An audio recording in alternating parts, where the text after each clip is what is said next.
नमस्कार बच्चों, कैसे हो आप सब लोग। मैं कृष्णा पर्वतिया स्वनिर्भर प्राथमिक शाला से कक्षा 6 विषय हिंदी की इस वीडियो में आपका स्वागत करती हूँ।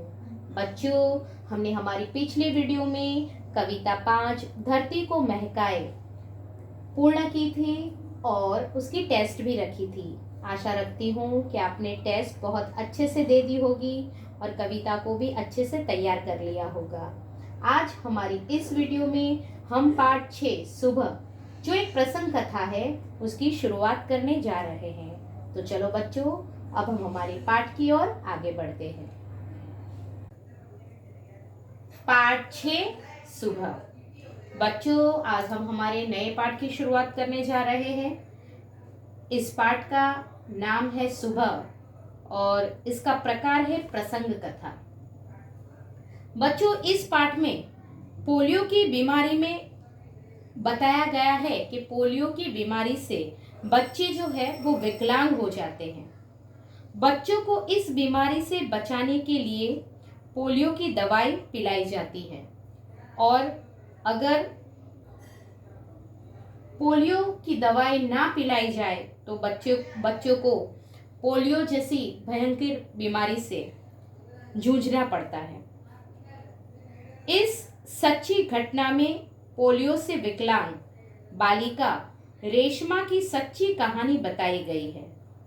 आप देख सकते हो कि यहाँ लिखा गया है कि पोलियो की बीमारी से बच्चे विकलांग हो जाते हैं। बच्चों को इस बीमारी से बचाने के लिए उन्हें पोलियो की दवा पिलाई जाती है। हम कई जगह पे देखते हैं बराबर कि पोलियो के बूथ होते हैं और पोलियो की दवाई पिलाई जाती है और यह बहुत जरूरी है। इस सच्ची घटना में पोलियो विकलांग बालिका, यह एक सच्ची घटना है और इस सच्ची घटना में पोलियो विकलांग बालिका रेशमा अपनी सूझबूझ और साहस से काम लेती है। उसकी शारीरिक कमी उसके इरादों में कभी बाधा नहीं बनी। वह जिंदा दिली एवं परिश्रम से अपना जीवन कैसे जी रही है, इसका निरूपण इस घटना में किया गया है। यानी कहने का भावार्थ है कि इस इकाई में 11 साल की रेशमा की बात है। वह लड़की बहुत हिम्मत वाली है। पोलियो की बीमारी के कारण वह विकलांग हो गई। विकलांग होने के बावजूद रेशमा ने अपनी सूझबूझ और साहस से काम लिया। जो इस पाठ में अपनी सूझबूझ और साहस से काम लिया वह इस पाठ में बताया गया है। उसकी शारीरिक कमी कभी उसके इरादों में बाधा नहीं डाल पाई। रेशमा जिंदादिली एवं परिश्रम से अपना जीवन जी रही है। तो चलो बच्चों, हम इस पाठ की शुरुआत करते हैं। इस पाठ को समझने से पहले इस पाठ में दिए गए शब्दार्थ को एक बार देख लेते हैं और समझ लेते हैं। तो चलो बच्चों, हम इस शब्दार्थ को समझते हैं। पहला शब्द है हमारा व्यस्त। व्यस्त यानी काम में लगा हुआ, बराबर है बच्चों। बच्चों, दूसरा शब्द है हमारा व्यवस्थित। व्यवस्थित का अर्थ क्या होता है? ढंग से, यानी दूसरा हो सकता है तरीके से। उसके बाद है उत्सुकता। उत्सुकता यानी तीव्र इच्छा, बराबर है बच्चों। बुजुर्ग। बुजुर्ग यानी हमारे जो बड़े बूढ़े रहते हैं उसे हम क्या कहते हैं? बुजुर्ग कहते हैं ना। त्योहार। त्योहार यानी पर्व, उत्सव। फिर दृढ़ता, मजबूती, दृढ़ होने का भाव। दैनिक यानी रोजाना, प्रतिदिन। बेजान, बिना जान के, बराबर। या फिर निर्जीव, या फिर जिनमें हरकत न हो, बराबर, उसे बेजान कहते हैं। बाधा। बाधा यानी रुकावट, बराबर। जिंदा दिली। जिंदा दिली यानी जो बहुत खुश मिजाजी हो, बराबर, हमेशा खुश रहता हो, जिसके स्वभाव में जिसका स्वभाव एकदम खुश मिजाजी हो, बराबर। और दूसरा अर्थ होता है उसका विनोद प्रियता, बराबर है बच्चों। तो इस तरह से यह शब्दार्थ आपको अपनी कॉपी में उतारने पड़ेंगे। अब हम हमारे पाठ की ओर आगे बढ़ते हैं। तो चलो बच्चों, अब हमारे पाठ की ओर बढ़ते हैं। सुबह सुबह रेशमा ने देखा कि घर के सभी लोग सफाई में व्यस्त हैं। कोई सामान झाड़ रहा है तो कोई मकड़ी के जाले उतार रहा है। रेशमा ने सोचा जरूर आज कोई खास बात है। यहाँ बताया गया है कि सुबह सुबह रेशमा ने देखा कि घर के सभी लोग सफाई में व्यस्त हैं। कोई सामान झाड़ रहा है, कोई मकड़ी के जाले उतार रहा है। तो रेशमा ने क्या सोचा कि जरूर आज कोई खास बात है। यानी સવારમાં રેશમાએ જોયું તો ઘરના બધા માણસો સફાઈ કામમાં વ્યસ્ત હતા. કોઈ સામાન ઝાપટી રહ્યું હતું તો કોઈ કરોડિયાના જાળા દૂર કરી રહ્યું છે. રેશમાએ વિચાર્યું ચોક્કસ આજે કોઈ ખાસ વાત છે. माँ आज कोई खास बात है, सब इतनी सुबह उठकर घर की सफाई में जुटे हैं। रेशमा ने उत्सुकता से पूछा। हाँ बिटिया रानी, त्योहार के दिन है, भूल गई क्या? पहले से ही साफ सफाई हो जाए तो अच्छी तरह त्योहार का आनंद ले पाएंगे। माँ ने प्यार से रेशमा के गाल को सहलाते हुए कहा। माँ आज कोई खास बात है। रेशमा ने देखा कि घर के सभी लोग सफाई काम में जुटे हुए हैं, इसलिए उसने अपनी माँ से पूछा कि माँ आज कोई खास बात है, सब इतनी सुबह उठकर सफाई में जुट गए हैं। रेशमा ने बहुत उत्सुकता से प्रश्न पूछा। माँ ने बड़े प्यार से जवाब दिया कि हाँ बिटिया रानी, त्योहार के दिन है, भूल गई क्या? और पहले से ही साफ सफाई हो जाए। हम त्योहार के दिन क्या करते हैं? जब त्योहार आता है, दिवाली हो कि अन्य त्योहार आते हैं, तो हम क्या करते हैं? और खास तौर पर जब दिवाली आती है तो हम क्या करते हैं? पहले से ही घर की साफ सफाई में जुट जाते हैं, है ना? और घर की साफ सफाई अच्छे से कर लेते हैं ताकि क्या हो सके, जब त्योहार आए तो हम आराम से त्योहार का आनंद ले पाए। तो उसी तरह रेशमा के घर के जितने भी लोग हैं, वह त्योहार के दिन पास में आ रहा है, इसलिए सब साफ सफाई में जुट जाते हैं, ताकि उसकी माँ बताती है ताकि क्या हो सके कि साफ सफाई हो जाए तो अच्छी तरह त्योहार का आनंद ले पाएंगे। माँ ने प्यार से रेशमा के गाल को सहलाते हुए कहा। એટલે રેશમાની મમ્મીએ કીધું કે આજ રેશમાએ એની મમ્મીને પૂછ્યું કે આજે કોઈ ખાસ વાત છે? બધા વહેલા ઉઠીને ઘરની સફાઈમાં લાગી ગયા છે. રેશમાએ બહુ જ ઉત્સુકતાથી પ્રશ્ન પૂછ્યો. એટલે એની મમ્મીએ એને જવાબ આપ્યો કે હા બેટા, તહેવારના દિવસો છે, ભૂલી ગઈ કે શું? પહેલાથી જ સાફ સફાઈ થઈ જાય તો સારી રીતે તહેવારનો આનંદ લઈ શકીશું. મમ્મીએ પ્રેમથી રેશમાના ગાલ પર હાથ ફેરવતા કહ્યું. आगे देखते हैं बच्चों। ओ मैं तो एकदम भुलक्कड़ हो गई हूँ, पर माँ आपने मुझे तो कोई काम सौंपा ही नहीं, मैं क्या करूँ बताओ माँ। अब रेशमा कहती है अरे मैं तो एकदम ही भूल गई, मैं तो एकदम भुलक्कड़ हो गई। और अपनी माँ से कहती है पर माँ आपने मुझे कोई काम नहीं सौंपा, मैं क्या करूँ बताओ माँ। એટલે રેશમા કહે છે અરે હું તો સાવ ભૂલક્કડ થઈ ગઈ છું, પણ મમ્મી તમે તો મને કોઈ જ કામ સોંપ્યું નથી, બોલો મમ્મી હું શું કરું? એટલે એની મમ્મી એને કહે છે, અહીંયા રેશમા बतावी રહ્યા છે મિત્રો चित्रमा, बराबर आप देख रहे हो कि यह जो चित्र दिखाया गया है उसमें यह रेशमा है और यह रेशमा की माताजी है। बराबर है बच्चों? देखते हैं आगे उसकी माताजी क्या कहती है। अच्छा चलो पहले नहा धोकर तैयार हो जाओ, फिर बताऊंगी, बहुत से काम है, मैं भी आपकी मदद करना चाहती हूँ, माँ ने कहा। बराबर उनकी रेशमा की माँ है, उन्होंने क्या कहा रेशमा को? रेशमा ने कहा कि माँ मैं तो एकदम भुलक्कड़ हो गई हूँ, पर आपने तो मुझे कोई काम नहीं सौंपा, मैं भी काम करना चाहती हूँ। तो फिर उसकी माँ ने क्या कहा? अच्छा चलो पहले क्या करो, नहा धोकर अच्छे से तैयार हो जाओ, फिर बताऊंगी, बहुत से काम है। उसकी माँ ने उनको क्या कहा? रेशमा को क्या कहा कि बहुत से काम है, फिर बताऊंगी, मैं भी आपकी मदद करना चाहती हूँ। वह अपनी माँ को क्या कहना चाहती है बच्चों? कि मैं भी आपकी मदद करना चाहती हूँ।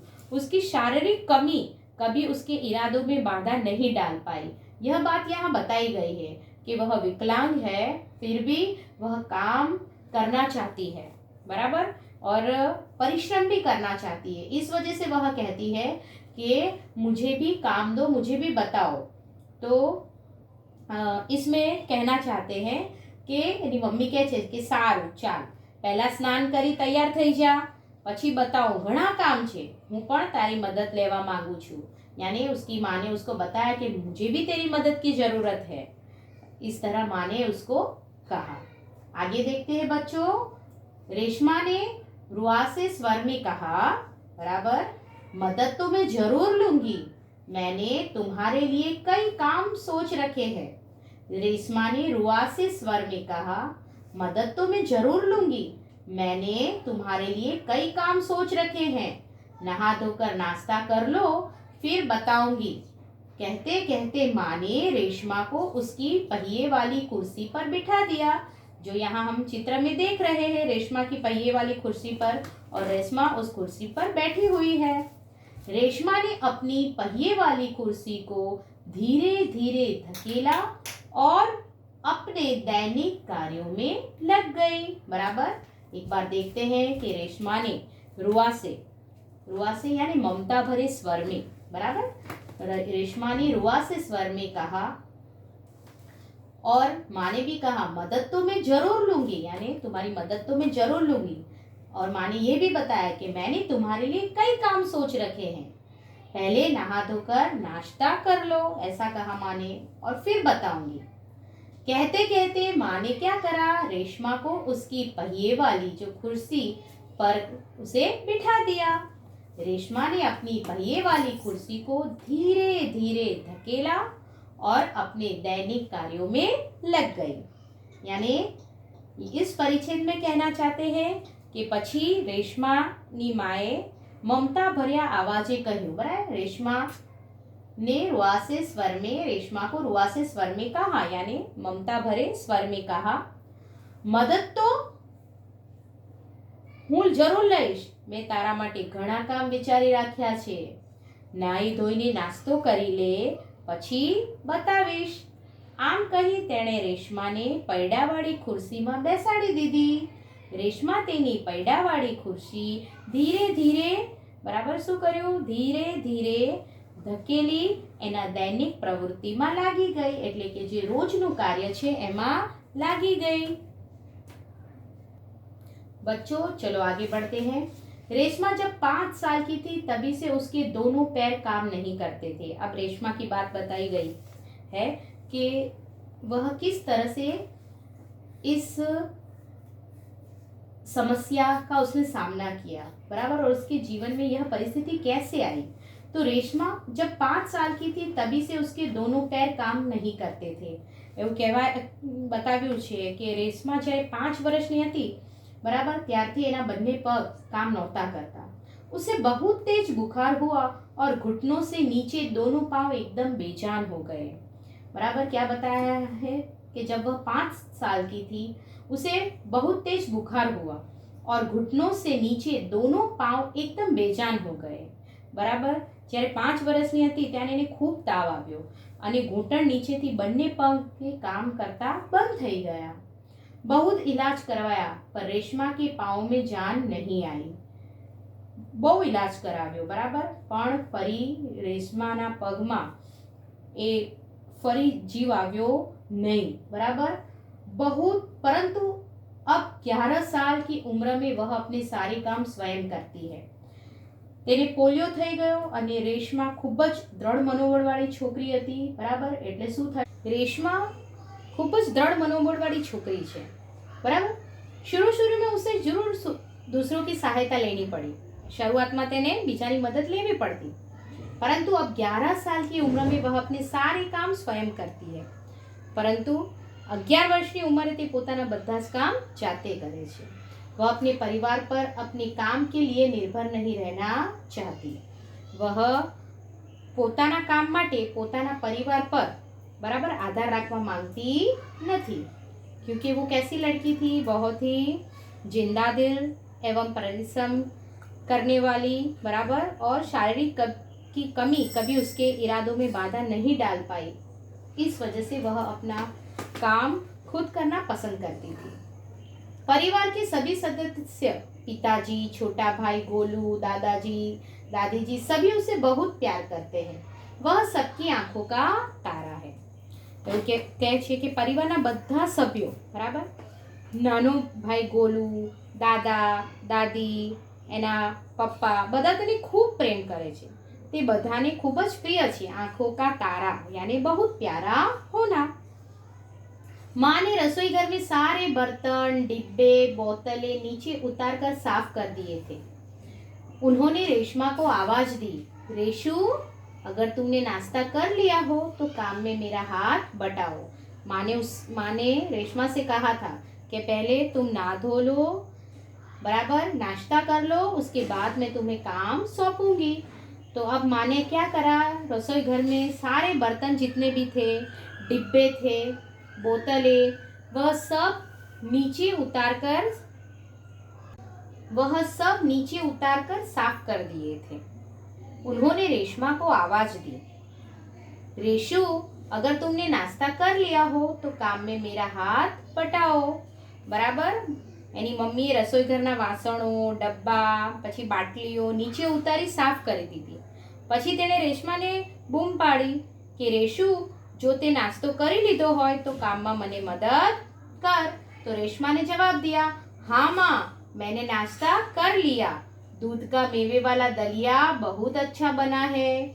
माँ, मैं हाथ धोकर अभी आती हूँ. रेशमा अपनी कुर्सी को धकेलते हुए रसोई घर में पहुंची. रेशमा को बर्तन, डिब्बों पर लेबल लगा लगा कर पकड़ाती गई और माँ उन्हें व्यवस्थित ढंग से सजाती गई. रसोई घर फिर से चमचमाने लगा. हाँ, बराबर. तो नाश्ता कर लिया हो तो काम में मेरा हाथ बटाओ, ऐसा करके माँ ने रेशु को आवाज दी. तो रेशमा ने जवाब दिया, हाँ माँ, मैंने नाश्ता कर लिया. और क्या बोला उन्होंने कि दूध का मेवे वाला दलिया, बराबर, જેને આપણે ગુજરાતીમાં ફાળો પણ કહીએ છીએ, बहुत अच्छा बना है. माँ, मैं हाथ धोकर अभी आती हूँ. उसने जवाब दिया माँ को कि हाँ माँ, मैं हाथ धोकर आती हूँ. फिर उसके बाद रेशमा अपनी कुर्सी को धकेलते हुए रसोई घर आ पहुंची. रेशमा को बर्तन डिब्बों पर लेबल लगा लगा कर પકડાતી ગઈ. બરાબર, બર્તન પહેલેના જમાનામાં ખાસ કરીને અને લોકો આજે પણ કરે છે. શું કરે છે કે ડિબ્બા પર લેબલ લગાવે કે એની અંદર કઈ વસ્તુ છે એ પેલા લેબલ પર લખી દે એટલે તરત ખબર પડે. બરાબર, तो वह भी डिब्बों पर लेबल लगा लगा कर माँ को पकड़ाती गई और माँ ने क्या करा, उन्हें बहुत ही व्यवस्थित ढंग से उसको सजाती गई और इस तरह रसोई घर फिर से चमचमाने लगा और रेशमा को भी काम करने का माँ ने मौका दिया. बराबर, એટલે એ કહે છે, હા મમ્મી, મેં નાસ્તો કરી લીધો. દૂધના માવાવાળો ફાળો સરસ બન્યો છે. હાથ ધોઈને હમણાં આવી. અને રેશમા તેની ખુરશીને ધકેલી રસોઈ ઘરમાં પહોંચી. રેશમા વાસણો અને ડબ્બા પર લેબલ લગાવતી ગઈ અને મમ્મીને આપવા લાગી. મમ્મી તેને વ્યવસ્થિત મૂકવા લાગી અને રસોડું ચમકવા લાગ્યું. बराबर है ने बच्चों. अब हम आगे देखते हैं. पिताजी दफ्तर चले गए. माँ को लड्डू बनाने के लिए जरूरी सामान चाहिए था. गोलू तो बहुत छोटा है. दादाजी बहुत बुजुर्ग है. अब सामान लाए कौन? माँ परेशान थी. रेशमा ने कहा, सामान मैं ले आऊंगी. बराबर, એટલે ઉનકે એવું કહેવા માંગે છે કે એના જે પિતાજી હતા એ ક્યાં ગયા? કાર્યાલય જતા રહ્યા. હવે મમ્મીને લાડુ બનાવવા કેટલીક વસ્તુઓની જરૂર પડી. બરાબર, ગોલુને મોકલાવી નથી શકતા કારણ કે ગોલુ કેવો છે, નાનો છે અને દાદાજી અને દાદીજી ઘણા ઘરડા છે એટલે એમને નથી કહી શકતા. એટલે શું થયું કે હવે એની મમ્મી મૂંઝાય. બરાબર, થોડી. અબ સામાન લાયે કોણ? એટલે રેશમા કહે છે, બરાબર, રેશમાએ કહ્યું, સામાન હું લઈ આવીશ.